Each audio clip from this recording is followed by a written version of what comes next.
Hello, friends. So, when I'm connecting with parents, I often get asked about those moments when your kid is having like a massive meltdown. Okay. And this really applies whether it's a kid or an adult having a meltdown. Okay.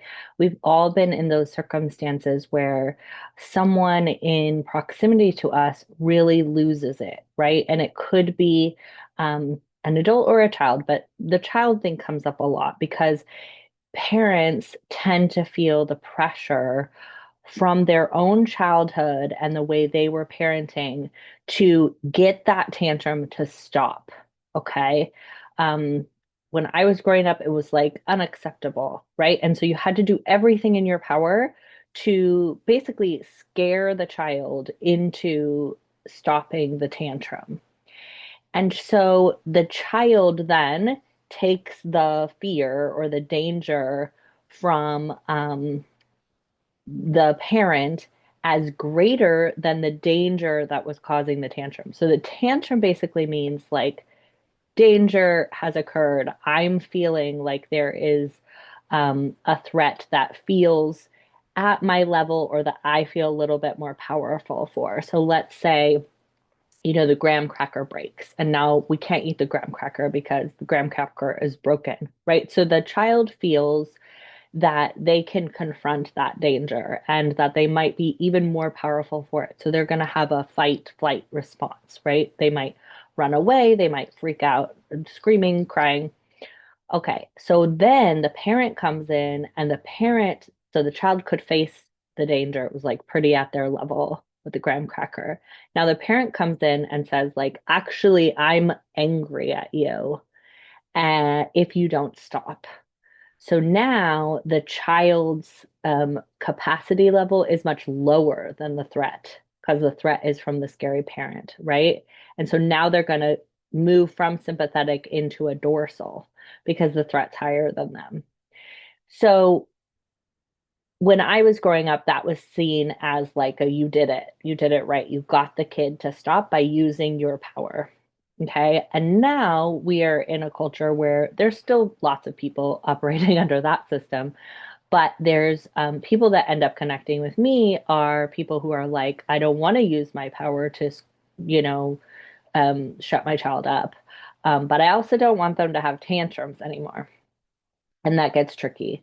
So, one, like in my opinion, if the tantrum is not hurting the child, the parent, or the like property, then it could be just like a really healthy release of vocalization and movement, which is what our body needs when we go into a fight flight. If you think about an animal, like what it needs to do when it's scared is like scream and run, right? And so children's bodies know how to do that really wisely. And if it's not, harming them, other folks, or like property, then in my opinion, it's safe.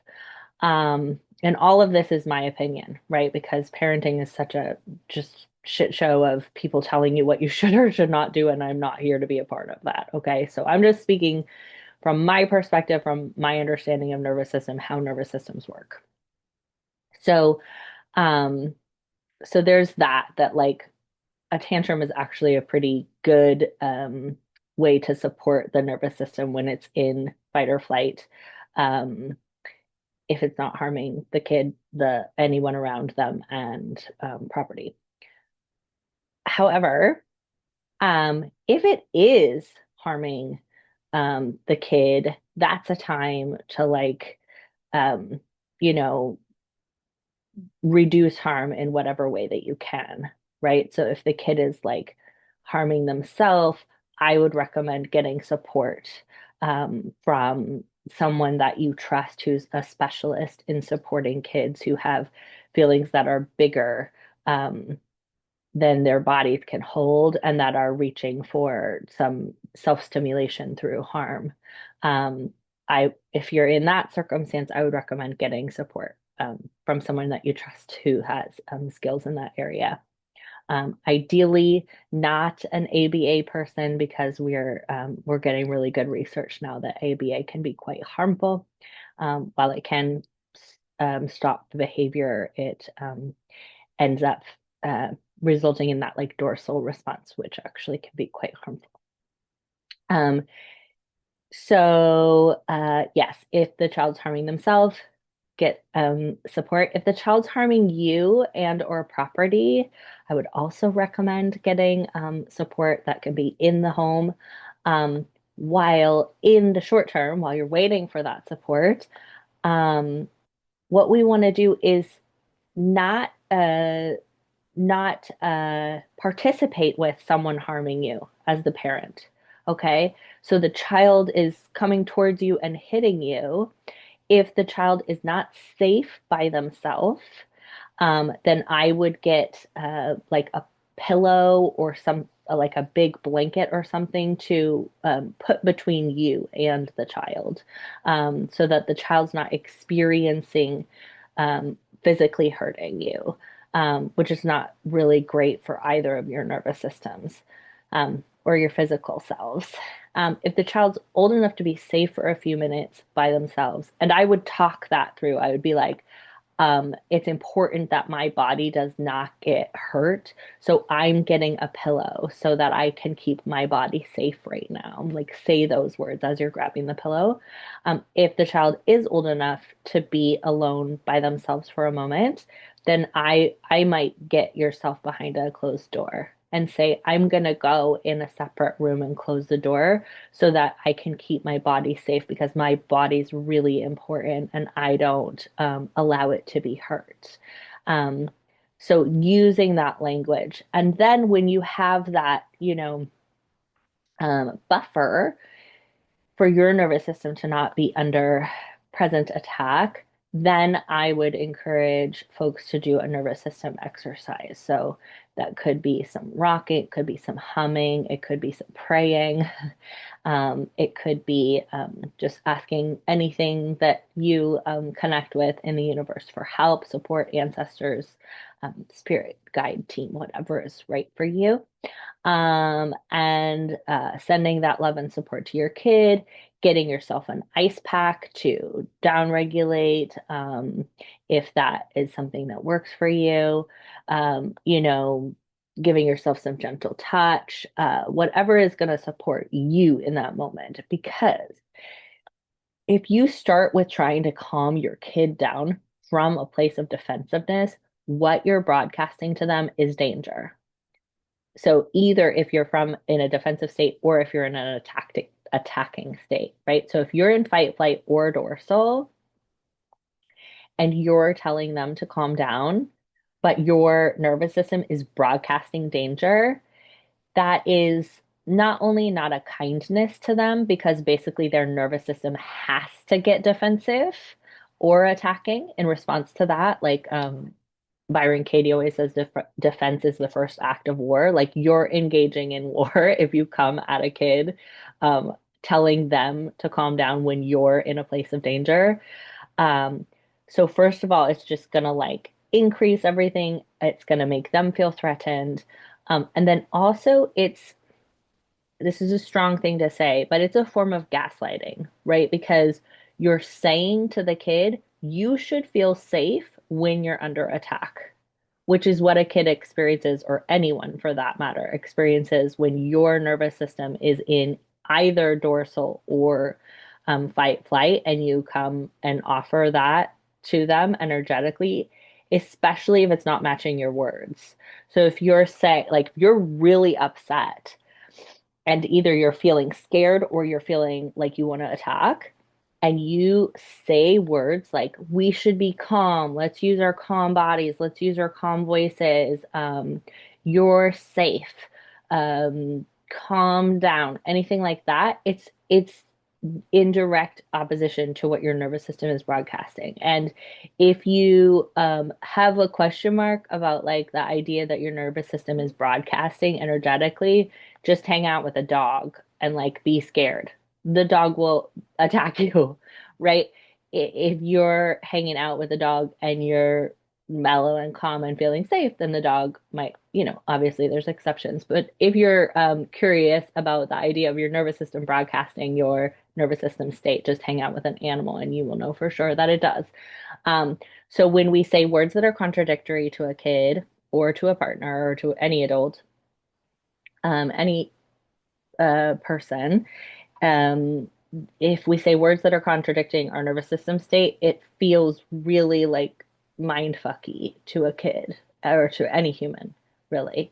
Um, so like when someone is like really stressed out and they're like, I'm doing great, like you can feel it, right? It's a mismatch and it's confusing and it's upsetting, and your nervous system, which requires truth, will be like, what's going on? Um, so what do I recommend then? Again, um, not communicating, let's calm down, communicating exactly what you're feeling. Wow, I feel a lot of anger in my body. It feels really uncomfortable. I'm gonna go get myself an ice pack and I'll be right back. Or, whoa, I'm feeling like I want to run or smash something. I'm gonna start rocking because I really want to help this big energy come through me because it feels scary in my body, right? Or I feel like running away right now because I am so scared. So I am going to take a step backwards and I'm going to bring this pillow up in front of me because I feel scared that you're going to hurt me. And it's really important to me to protect and take care of my body, right? So not only are you being very explicit and honest with the kid, and the kid knows what's going on, like a kid's not going to feel abandoned in this experience because they are hearing exactly what's happening with your nervous system and how you're taking care of it.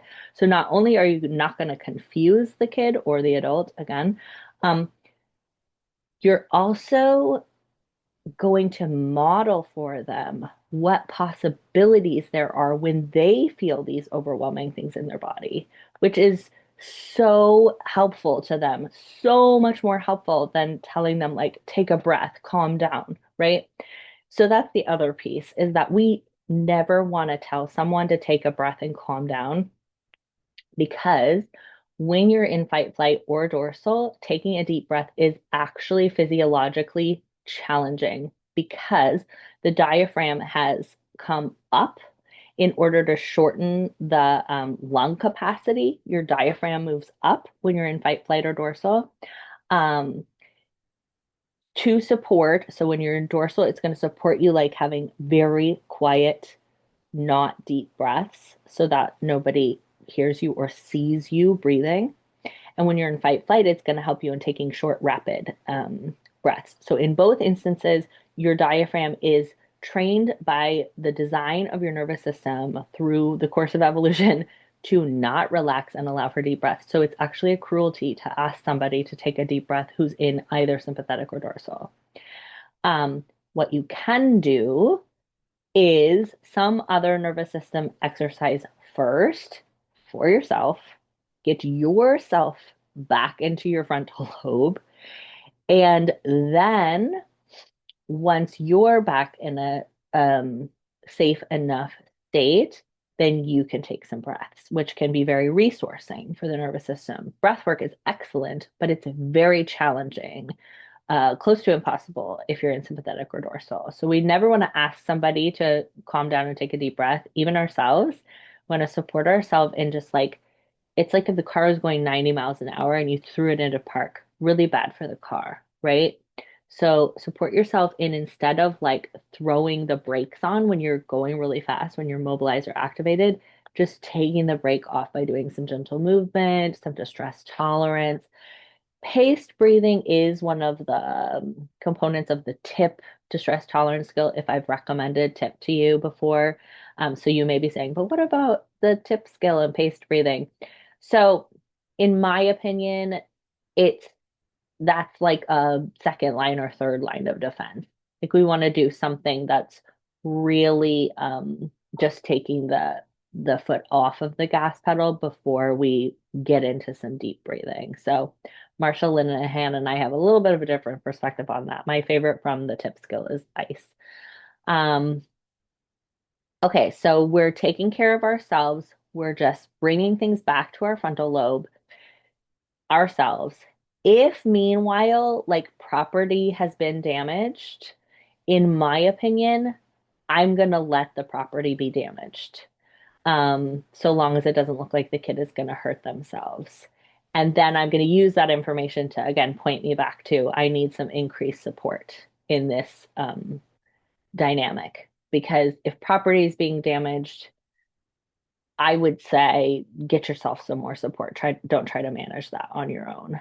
Try to understand yourself and your kid, and what's going on in that situation better, so that you can have more resources.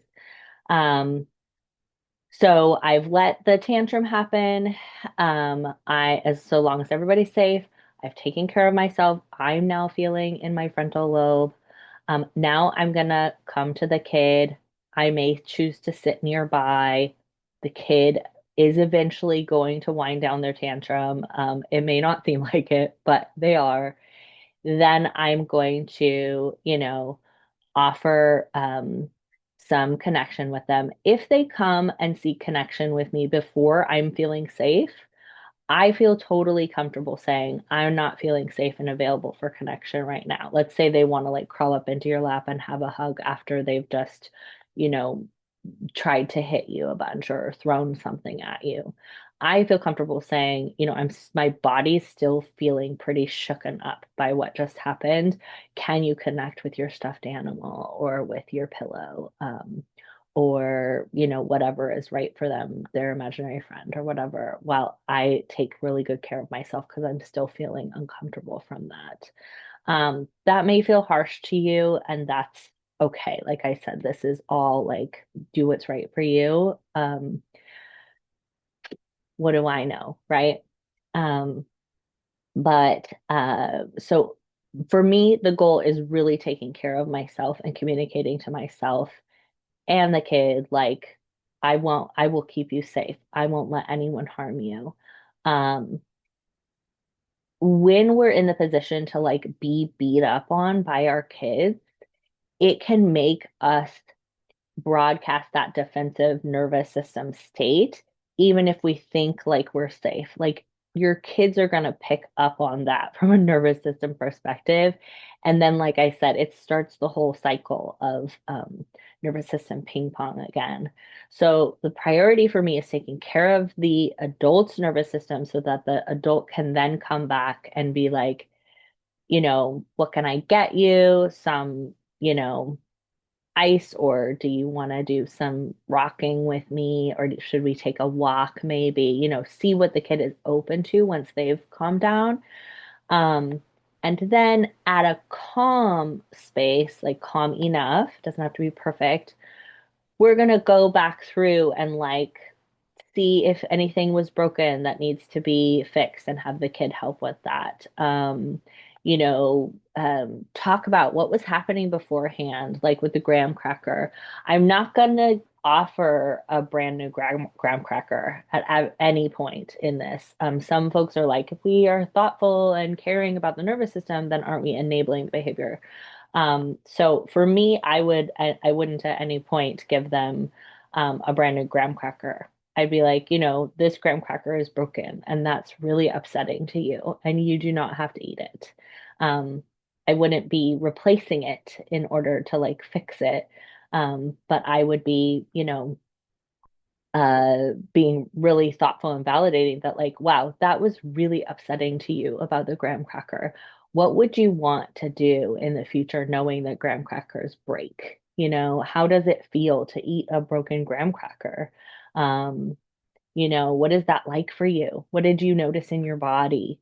Um, what does it feel like to have a parent who's not fixing your graham cracker? And letting them talk through and explain how upsetting it was for them. This is the same kind of conversation that we're having with our parts, right? We're just validating and listening without fixing. So that's where like the enabling, I think, could come in, is people feel like, okay, if I'm just like, you know, they don't like that the shirt is blue, so they're not gonna wear it. Um, you know, Obviously it's gonna get tricky if they're going to school and school requires that they wear a blue shirt or something, right? But I'm not gonna be rushing to like get them the right shirt. I'm going to be validating, like, wow, it feels so upsetting to you that the shirt is blue. This feels like the wrong shirt. This feels really hard to wear. That makes sense to me. And even if it doesn't make sense to me, I might say, can you tell me more about how wrong that feels so that I can understand you better? Because right now I'm still feeling curious. I don't totally understand, right? So we're just going to be really listening. We're going to be validating. Again, if they have harmed someone, or if they have harmed you, or if they have damaged property, I would want to be, offering like, I'm really sad and angry. I feel upset that you hit me. I have really worked hard in my life to make sure that I can take really good care of my body. And I don't want us to be in that position again. What thoughts do you have about that? And I don't really use child language versus adult language. I pretty much use the same language with all humans, and like I said, parts also.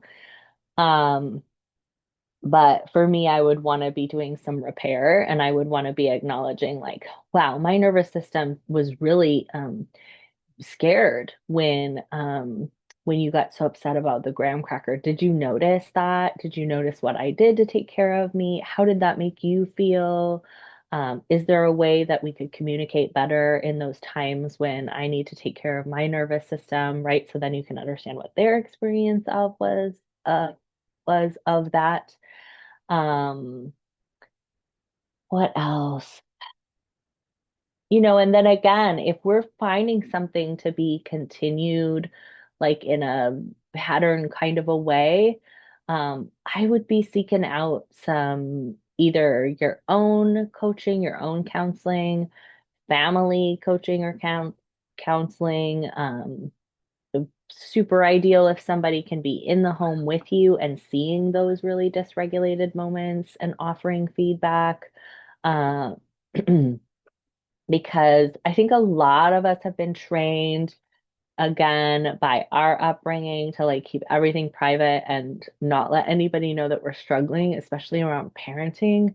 But there are people who really care about this stuff and who are, like me, not coming with judgment or like you're doing it wrong, but like I want you to receive support and help, and then I think I forgot to say the other little piece that when we're sometimes trying to calm our kids down, I found this out about myself, was that I was trying to keep my kid from being disappointed because when I was disappointed when I was little, it was quite dangerous. And so there was a part of me that was very young that was worried that my kid would get in trouble from my parents for doing the behaviors that I wasn't allowed to do. And that part of me didn't recognize that my parents are not here, right? And that they don't have that relationship of authority over my kid.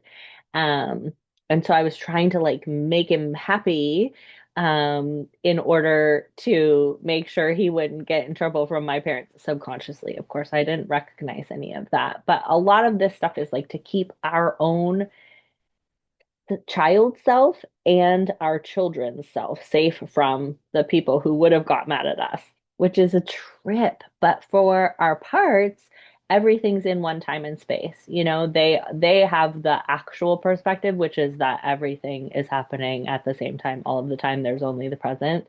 So they don't know that your parents aren't there and ready to get upset at you or your kid for experiencing things that wouldn't have been safe when you were little.